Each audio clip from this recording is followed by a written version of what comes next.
Gaius Julius Caesar de Bello Gallico, Episode 38. Tamen ut spatium intercedere posset, dum milites quos imperaverat convenirent, legatis respondit diem se ad deliberandum sumpturum, siquid velent ad idus apriles reverterentur. In the previous portion, Caesar explained that he was not going to allow the Helvetii to pass through the Roman province, but now he explains how he engaged in some subterfuge and strategy. Nevertheless, tamen, and now we have an ut clause through convenirent, which I am taking as a purpose clause, a nuntiatum finale, that is a purpose clause. Nevertheless, in order that a span of time, a spatium, might come in between. Spatium is neuter, singular, and nominative, and the subject of a posset. Posset is a third singular, imperfect, subjunctive active.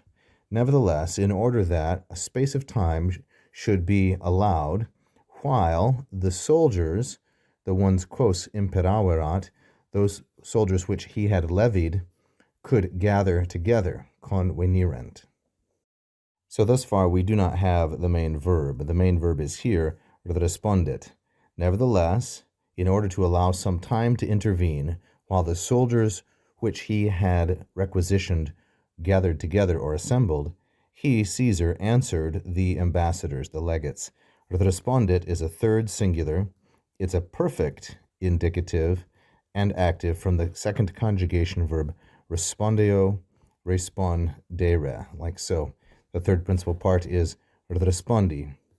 He answered the ambassadors that diem se sumpturum, that he himself say. Now this is masculine, singular, and accusative, and this reflexive pronoun always refers to the subject of the verb which introduces it.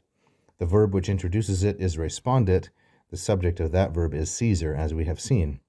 So Caesar answered the ambassadors that he, meaning Caesar, diem sumpturum, he would take a day. Sumpturum is from the verb, third conjugation, sumo, sumere, sumpsi, and sumptum. It means to take, sumptasaum, like so. And this one is a future infinitive, so we understand with it esse, sumpturum esse, that he would use one day, diem. So there is the object of sumpturum.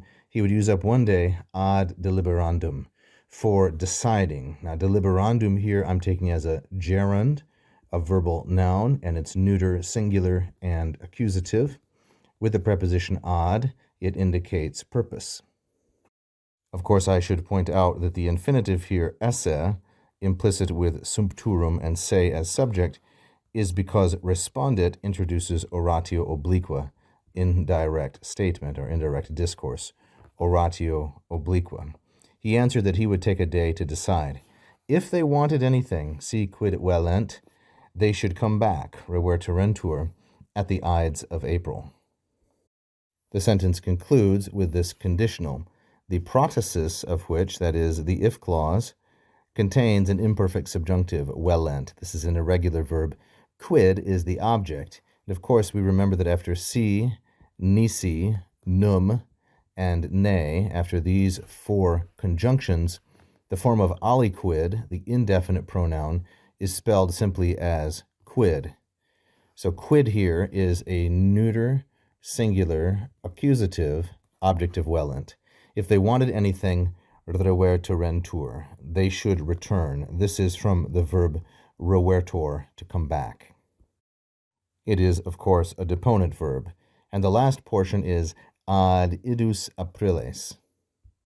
So now he gives them the time at which they are supposed to return, and it is ad, and then idus, or idus, apriles, at the Ides of April, which for the month of April is April 13. That's when they should return, and he will give them his decision about whether they can pass through the Roman province. But of course, this is a stalling tactic on Caesar's part, because he wants to have his soldiers, whom he has requisitioned, he wants to have them assembled for resistance. Thank you for watching. I hope you enjoyed that free lesson. Please like and subscribe, hit the bell. You can also become a patron at patreon.com/LatinPerDiem. And if you really loved it, you can leave a tip right here as a super fan. Thank you so much.